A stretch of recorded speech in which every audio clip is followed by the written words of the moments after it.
హల్లెలూయా. యేసుక్రీస్తు నామములో అందరికీ హృదయపూర్వక వందనములు. ప్రత్యేకమైన సమయంలో ప్రత్యేకమైన రోజు యొక్క వాగ్దానంతో మీ ముందుకు వచ్చున్నాను. దేవుడు ఈరోజు మనకి ఇచ్చినటువంటి వాగ్దానము ఆదికాండము 24వ అధ్యాయము 7వ వచనము. పరలోకపు దేవుడగు యెహోవా తన దూతను నీకు ముందుగా పంపును. హల్లెలూయా.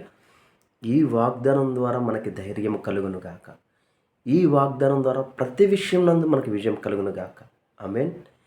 ఎప్పుడైతే ఇచ్చిన వాగ్దానం బట్టి అడుగుతామో అడిగిన సమస్తాన్ని దేవుడు మనకి అనుగ్రహిస్తాడు. ఇచ్చిన వాగ్దానం ఏంటండి? యెహోవా తన దూతను నీకు ముందుగా పంపును. దేవుడు ప్రతి విషయం ముందు నీకు ప్రొటెక్షన్ అనేది ఏర్పరిచి ఉన్నారండి.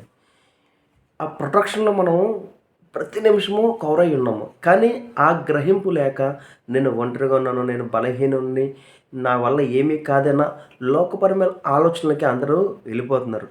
నీవు ఒంటరివి కాదు, నీవు ఒక్కడవే లేవు. నీకు దేవుడు తోడై ఉన్నాడు. దేవుని యొక్క దేవదూతల్ని నీ ముందర ఉంచున్నాడు. నీకు చుట్టూ సహాయం చేయడానికి దేవదూతలను దేవుడు ఉంచున్నాడు.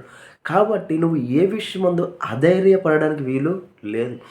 ధైర్యం కలిగి ప్రతి విషయాన్ని జయించే సామర్థ్యాన్ని, శక్తిని, సహాయాన్ని దేవుడు నీకే ఇచ్చున్నాడు, నీలోనే పెట్టి ఉన్నాడు. ఎలాగా?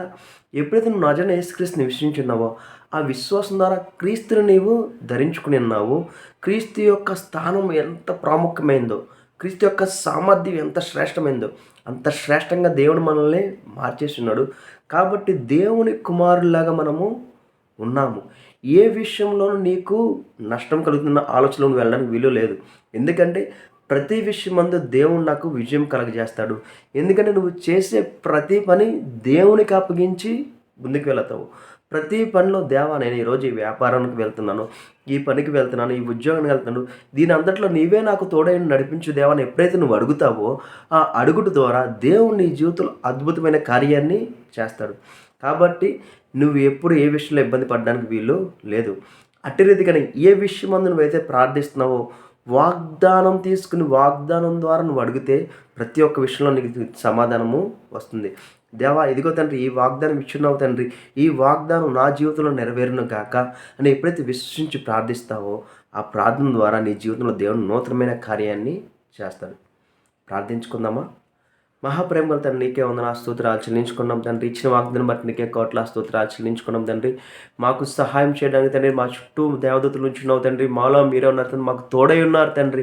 ప్రతి విషయం అంతా ప్రతి ఒక్కరికి తండ్రి మీరు గైడ్ చేస్తున్నారు తండ్రి. విశ్వాసం ద్వారా ప్రతి ఒక్కరు అది తెలుసుకునుగా కానీ ప్రవచిస్తున్నాం తండ్రి. ప్రతి ప్రయాణాల తండ్రి మీరే తోడై నడిపించండి తండ్రి. ప్రతి అప్పు ఐశ్వర్యంగా మారును గాక, ప్రతి అనారోగ్యం ఆరోగ్యంగా మారునుగా కానీ ప్రవచిస్తున్నాం తండ్రి. గృహం కోసం ఎంతమంది అయితే ఇల్లు కట్టుకోవాలని ఆశపడుతున్నారో తండ్రి, ఇల్లు కొనుక్కోవాలని ఆశపడుతున్నారు వారికి తండ్రి ఏసునామములో తండ్రి కావాల్సిన అమౌంట్స్ తండ్రి సర్దుబాటు అవునుగా కానీ ప్రవచిస్తున్నాం తండ్రి. ఏ విషయంలో తండ్రి ఆశగా ఎదురు చూస్తున్నారో తండ్రి, ఎదురు చూసే విషయాల్లో తండ్రి సమాధానం కలుగునుగా కానీ ప్రవచిస్తున్నాం తండ్రి. ప్రతి బలహీనత యేసు పొందగలతో స్వస్థ కలుగునుగా కానీ ప్రవచిస్తున్నాం తండ్రి. కావాల్సిన ప్రతి ఒక్కరికి కావాల్సిన ప్రతి ఒక్క సహాయాన్ని అందచేయమని నజరేయుడైన యేసుక్రీస్తు నామములో అడిగి వేడుకొంచున్నాం తండ్రి. ఆమేన్. అందరికీ హృదయపూర్వక వందనములు.